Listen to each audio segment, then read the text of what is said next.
welcome back to a gameplay podcast. What a delight to have my listeners back again. I just hope that everyone out there is having a wonderful weekend, no matter where you are in the world. What does everyone get up to on the weekend? What do you guys do? What hobbies? Let me know in the comments. Right, let's just start off with the agenda of today. And this question is, what is one thing you thought was cool when you were young but isn't now? I actually thought that the opposite of this when I was younger. So I used to think that graffiti was terrible, but now I really appreciate the art of graffiti, and how much effort goes into it.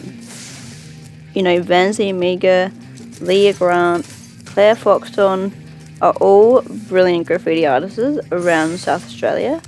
They all paint like murals all around SA. I think Claire, actually travels around Australia, painting several walls inside and outside shopping centres. You know, she's painting giant portraits of people in silos and painting large scales of native flora and fauna on the front of business buildings. But yeah, she also paints like other artsy things that aren't quite descriptive, you know. What's that called? What's it called when it's not... God, who knows? But yeah, she paints like other artsy murals on like the front of apartments. You know, that's always very nice. I mean, then again, I suppose Vans the Amiga and Claire Foxton kind of paint large scales of murals on similar buildings, because that's just the kind of artists they are, you know.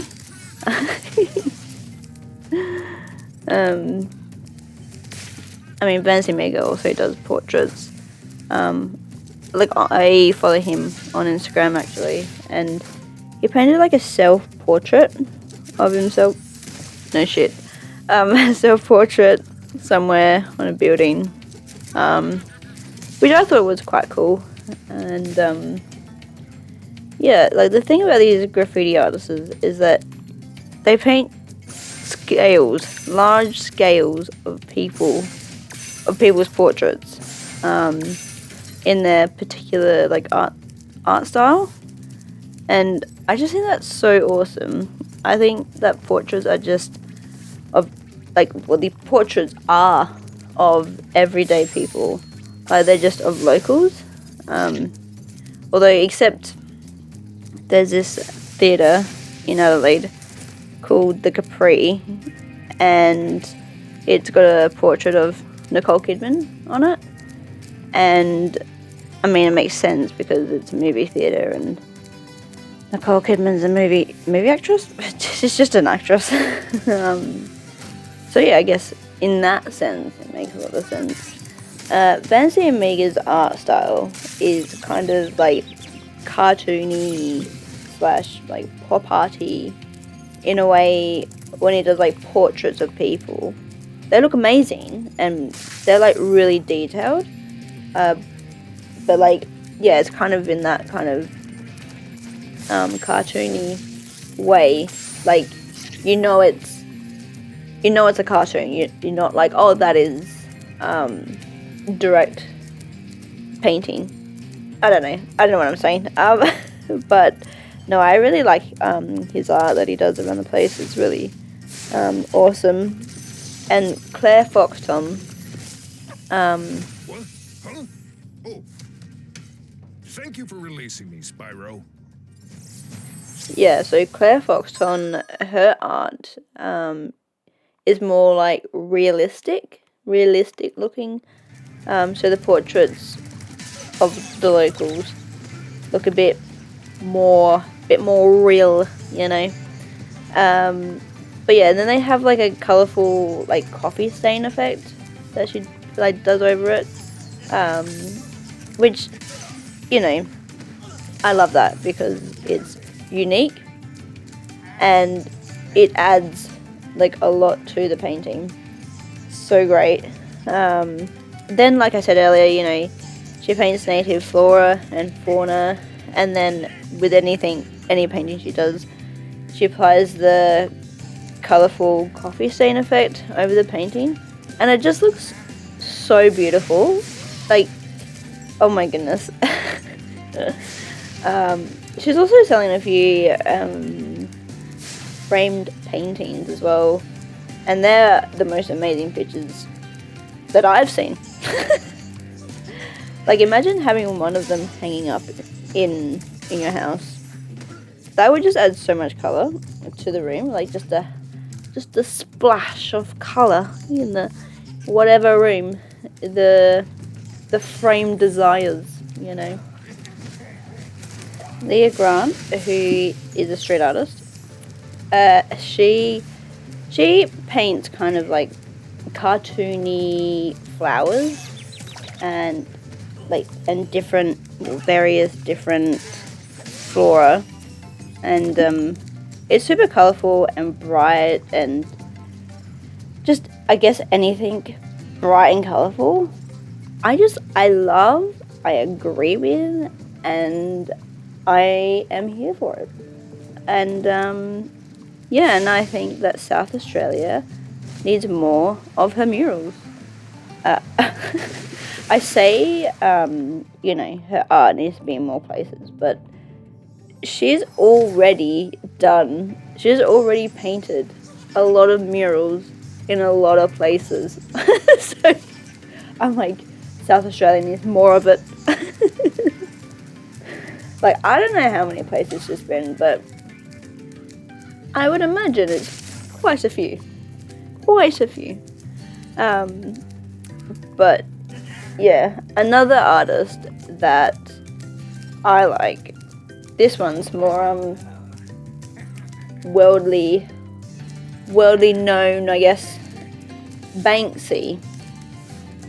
Everyone heard of Banksy? How great is the Banksy art though? Like, it's so expressive. It tells a story, which I love about art. Though I do have to mention, half the time when I do go to art galleries and the tour guide is explaining about what each art means and what is going on in the painting and the emotion behind it and all of that, and what the painter was doing and thinking at the time of the painting. And I'm just like nodding, be like, sure, yep, absolutely, I'm on board with what you're telling me. I got it. But really, I'm just like, huh? Cool. No doubt. However, with the Banksy art, I think it's quite obvious as to what the story is telling, which I like.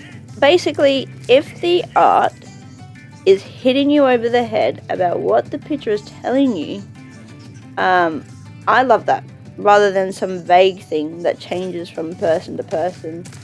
Interpretive art, I guess that's what it is, interpretive art. But yeah, if the art isn't just like shouting at you as to what the picture means, then I don't know, I'm lost. I just start making up my own stories, whether it's actually right or wrong, who knows. But oh my god, I'm excited because there's a exhibition that's happening around Australia called The Art of Banksy Without Limits. I don't know if this is irony, but the exhibition only goes for like a limited time, so it's rarely like with limits, you know what I mean? Anyway. No, but it looks amazing though. I cannot wait to go. They have the exhibition in Adelaide, and I mean, it's Banksy art, so of course it will be amazing. Yeah, like I've seen like a short video about it, and I don't know, it looks kind of interactive, I guess, which, you know, I love more about art if it's interactive in some way. If it's like if someone's done a painting and the painting is like curtains or something, love that. But the thing I love about Banksy is that it's just so secretive. Like no one knows who Banksy is, and I just find that super intriguing and fascinating. It's like a magic trick, you know. I wouldn't ever want to know if it's one person or multiple people, because I feel like I would be disappointed. But yeah, because like, you know, if some guy or girl just comes out and says, "Hey, I'm the Banksy. I did all the work around the world," I'll be like, "Oh, you're Banksy? Lame." No, I literally wouldn't say lame. I'd just be impressed, to be honest. But maybe I just like low key want it to be like a group of ninjas who, you know, collaborate around the world to create a group that's called Banksy, and then they're like, all right, you do Sweden, you do this country, you do Australia, and we'll call ourselves Banksy. Or what if Banksy was just an acronym of like of 6 people? I didn't just count the letters of Banksy. That would be awesome. Guys, I think that's it. Banksy is just an acronym of the first letters of each person's name in the group. I've solved it. I have. But they've all come together to discover a particular art style, so then they can do that art style around the world. I've solved it. There you go.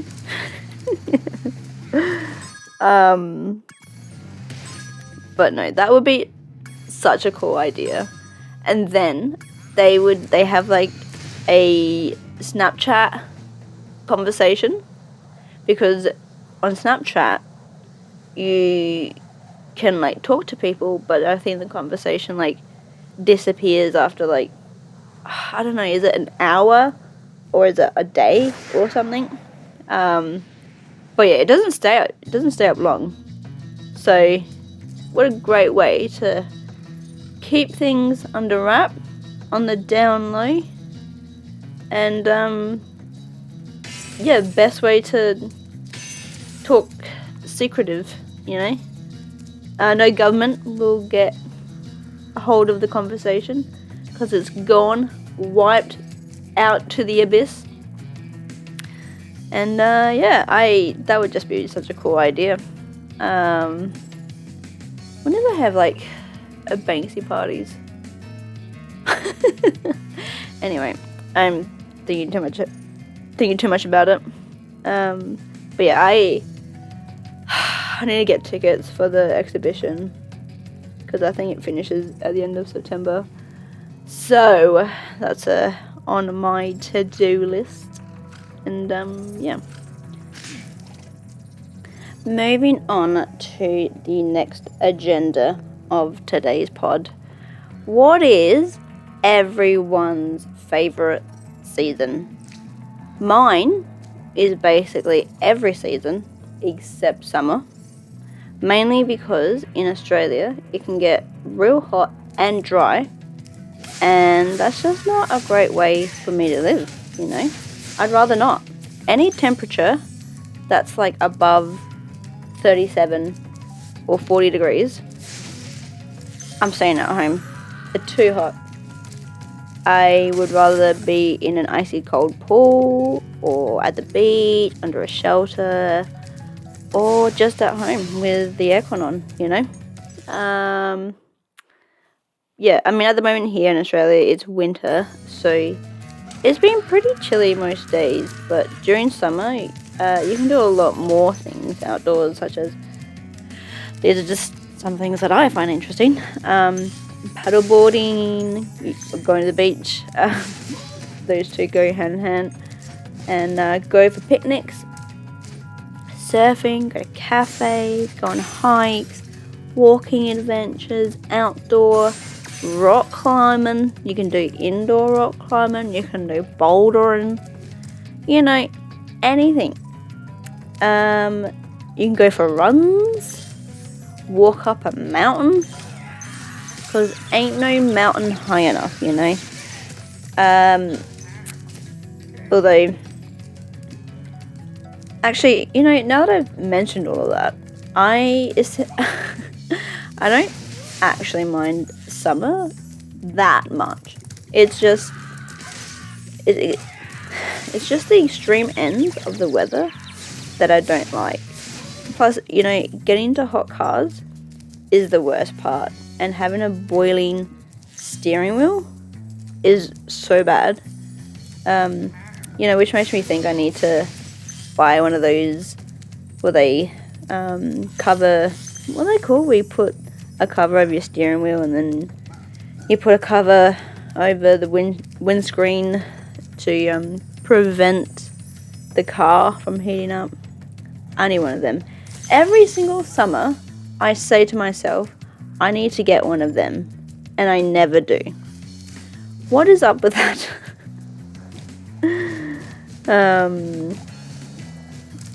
Yeah, I actually, with the right conditions or the right weather, I actually enjoy summer. Like, I enjoy all the things that you can do during summertime. Like going on hikes, driving along in the Esplanade, going to have a pub meal. You know, you get to sit outside, have a cold bevy. You know, if you're not Australian, that just means beverage. If you're fancy, it's a beverage. If you're just a normie, it's beverage. But yeah, no, something I do enjoy about eating outdoors on a lovely sunny day is going out to brunch and eating outside, enjoying a nice cup of coffee. Oh my goodness. My go-to coffee on a hot day is sometimes an iced coffee, but sometimes they put cream on it, and I'm not about that. Like, just put ice in it. That's it. Like, maybe I should just go into the kitchen and be like, alright, I'll make it. How do you guys like your coffee? I've never tried cold brew. Is it good? Like, I don't know any places around South Australia that does cold brew. That doesn't mean it doesn't exist. It just means that I haven't heard of the places that do cold brew. You know, I did actually ask someone what they thought of cold brew coffee, and yeah, it's exactly as I thought. Because it looks like it's just very watery coffee. Like, it looks like it's coffee flavored water. And yeah, they said that that's just about it. That's just a very watered down coffee. And it's like, no. Ooh. So, yeah, no, cold brew ain't for me. I'm glad I've never tried it, because now I get the kind of review on cold brew, and yeah, I'm like, yeah, it looks exactly as I thought it tasted, so avoided that. But anyway, normally when I go to like cafes and stuff, I get a flat white in a mug because I like large size coffees. It really wakes me up in the morning, really gets me going, really makes me wide awake. None of this like small mug, no way. I actually used to go to brunch with a friend, and we'd like go to a cafe by the beach, and all you saw was a lot of people in activewear and with their dogs. So many people take their dogs to the beach. I love that. It's so good. Like, imagine how much joy it would bring a dog running along on the sand, either trying to run after the waves or running away from the waves. Like, you can tell that they are living their best life on the beach. And I reckon, and when other dogs interact with other dogs, and then you got to make small talk with the owners, that's just the best part about the whole interaction, Like, making small talk with people you're never going to see ever again. Oh, amazing. No, but, dogs are underestimated, aren't they?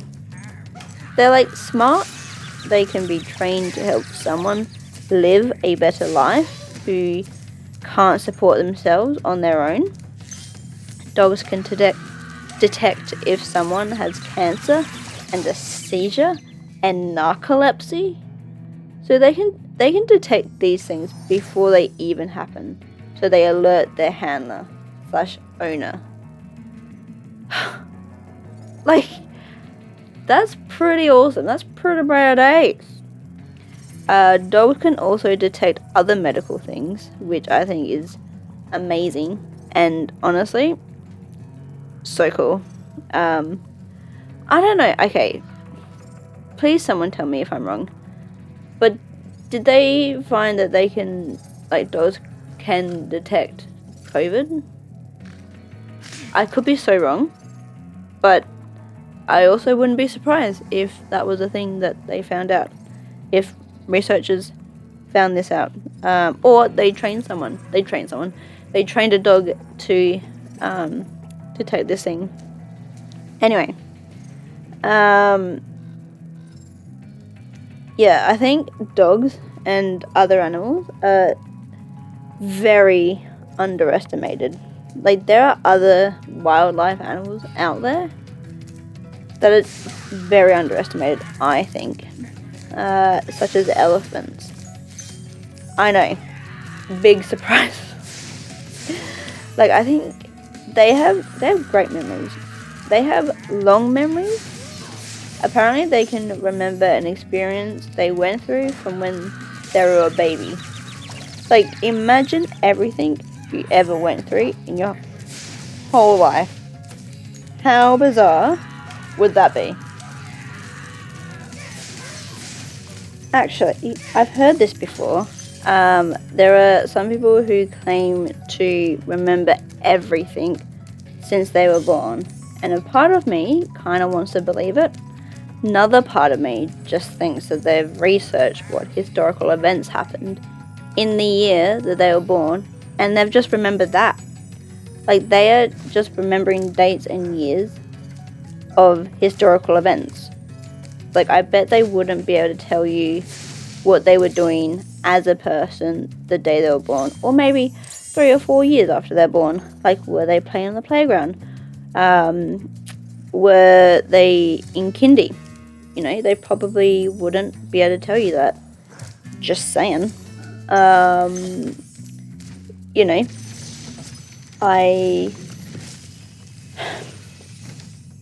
Dr. Shem thinks he's so cool. You don't know what it's been like listening to him over and over. But I tell you one thing, he should watch his back. Yeah, I think it's just like a myth, Like, I think they've just kind of researched and been like, what are some things that happened the year that I was born? Because I watched this interview with this guy, and the interviewer was like, oh, okay, so tell me, what happened in blah blah blah year on this date? And he was like, oh, this happened. And she was like, yeah, that's correct. Oh my goodness. And I'm like, that's not impressive. You've just remembered a particular year and date. So, like, these aren't significant in your life. Like, he's just done research and remembered extensive research. That's not, like, you're not remembering that firsthand, you know? I don't know. But yeah, I just, like, I don't know, it kind of annoys me a little bit because, so I have my sisters have, like, my sisters and I have, baby videos, and I could watch one of my baby videos, and I could be like, maybe, you know, a month, from now, after watching the video, I could be like, oh, I remember when this happened. But no, I don't remember that happening because, like, I was, what, 2? Like, I don't remember it happening firsthand. I just remember it because I watched the video. Like, that's not the same. So, maybe I don't believe that person. I don't know. But anyway, moving on.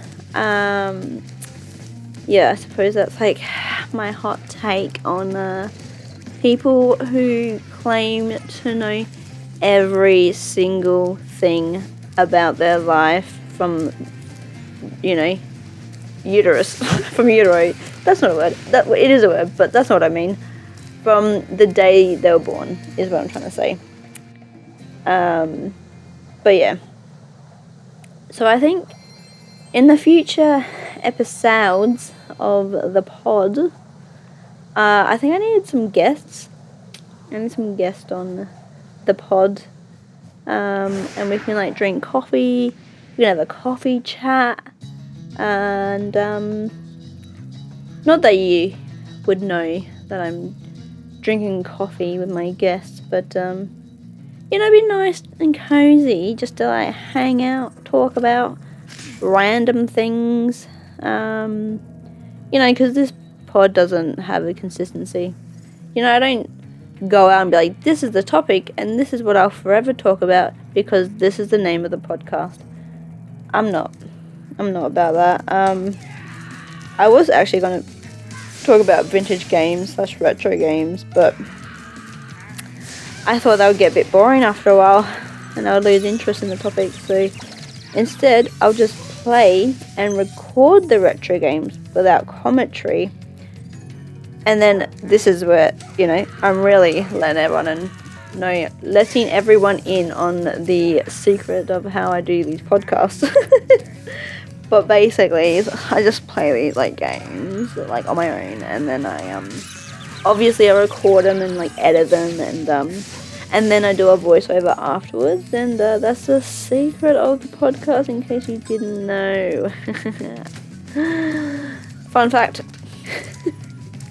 But anyway, what I'm trying to say is, as much as I enjoy my own company, it'd be cool to have other people on, just to hang out and talk about things. Don't really know what kind of things, but just things generally, over coffee, because what better way to hang out with someone over a nice cup of coffee, nice cup of joe. Oh my god, I'm fantasizing about coffee far too much, and it's like 11 a.m. here. It won't be when you watch it, but I've not had my coffee for the day. But anyway, that is still yet to come, I guess. In other news, I went and saw the Frida exhibition. That was really fun. Like, Frida, the Mexican artist, she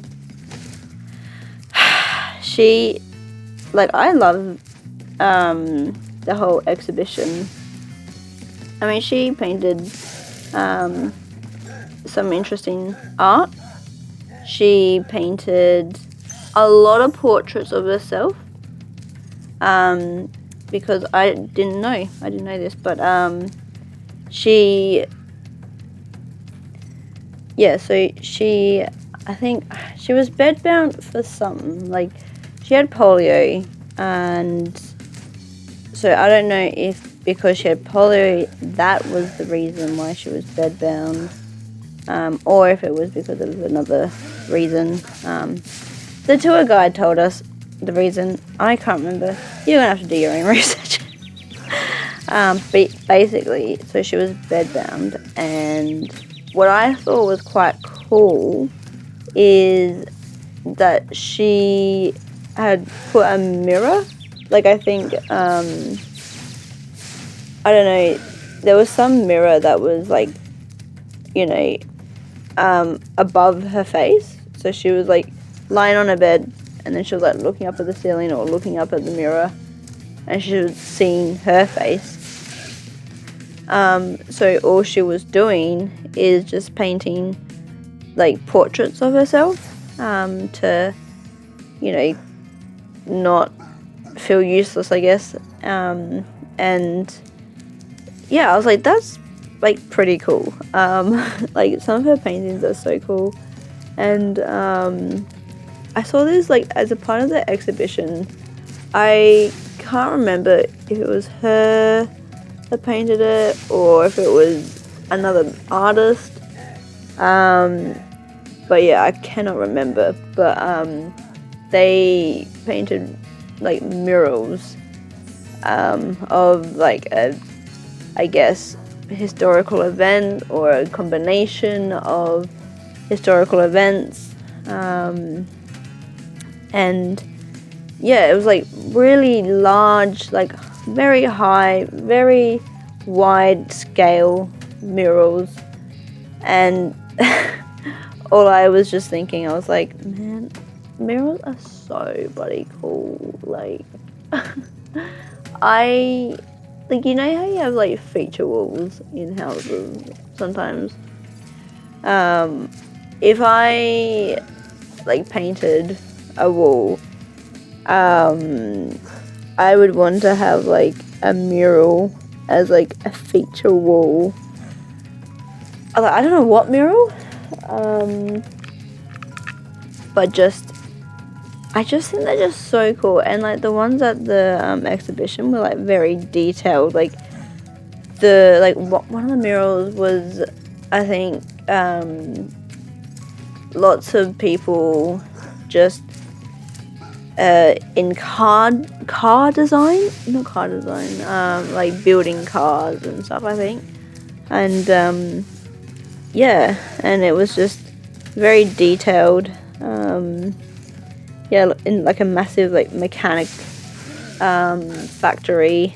And yeah, I was like, that's pretty impressive. And then another one was like a combination of like historical events, and because it was Mexican or Mexico, there was like in the middle of the mural they had a picture of Frida and like a skeleton to kind of indicate the Day of the Dead, which I thought was pretty cool. And yeah, and the tour guide said, because the skeleton was like wearing like a fancy hat, wearing like kind of fancy clothes, and the whole meaning behind it was basically saying to like posh people, like upper class people, that we're all skeletons, like we're all the same, we're all the kind of on the same level, which is true. But anyway, yeah, I just thought that was really cool. Yeah, and then in the they had like some of the clothes that Frida was wearing. But yeah, I just thought the whole thing was like so interesting. I think because like, I don't know, I feel like Spain and Mexico, like those two, very like tight connections. Seen as they both speak Spanish, but in like two different dialects of Spanish. But yeah, so it's very colorful. Like so many bright colors. Which I'm just all about the colors. You know what I mean? I think that's what I actually enjoyed.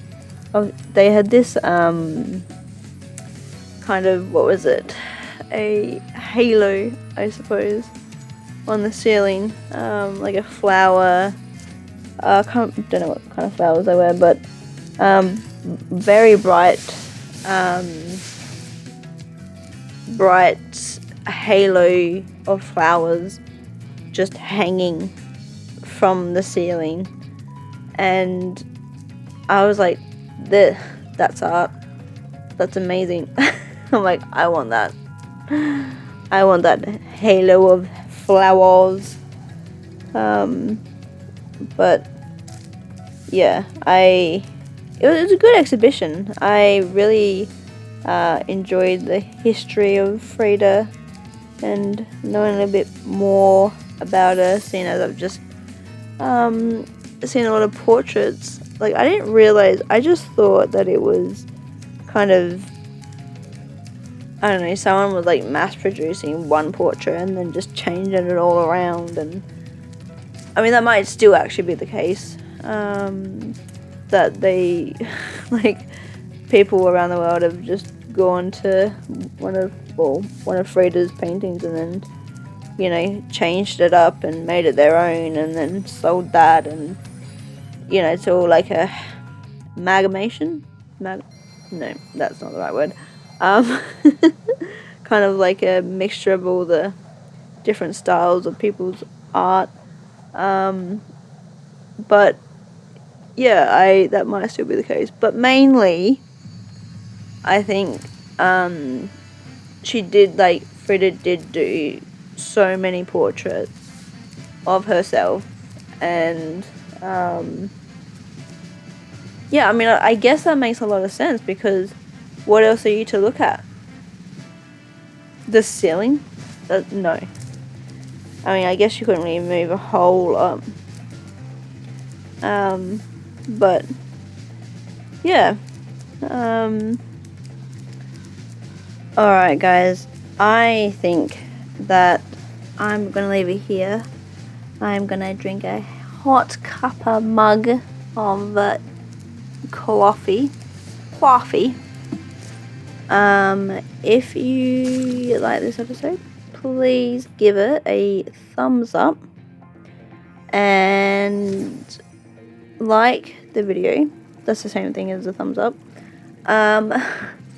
I'll write some of these questions that I've asked in the comments so that y'all can answer them. So it's just like a thread of answers.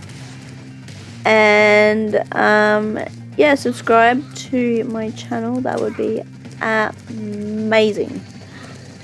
And yeah, I just hope everyone's weekend gonna go well.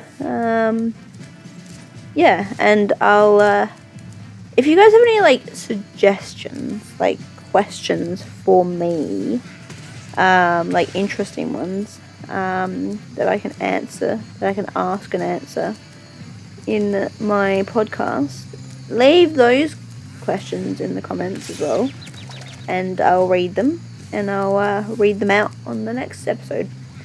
But until then, I'll see you later, and stay tuned for the next episode, which will be next weekend, because I post these every weekend. Anyway, I'm gonna head off. I'll catch you guys later enjoy the rest of Spyro. This episode, or this game episode, wasn't that great. Had a lot of difficulty playing the game. I did a bunch of kind of finding gems and stuff, and then my computer died, and I just lost everything. And then I'm like, great. And so I couldn't. Well, I recorded the stuff, and then I lost a huge bunch. So this Spyro episode is a bit all over the shop. And sorry if it seems that way, because it's exactly what it seems. What? I don't know. I'm not making any sense. So yeah, in that regard, I'm gonna go. Alrighty. Thanks for watching, guys. Bye. See you in the next one.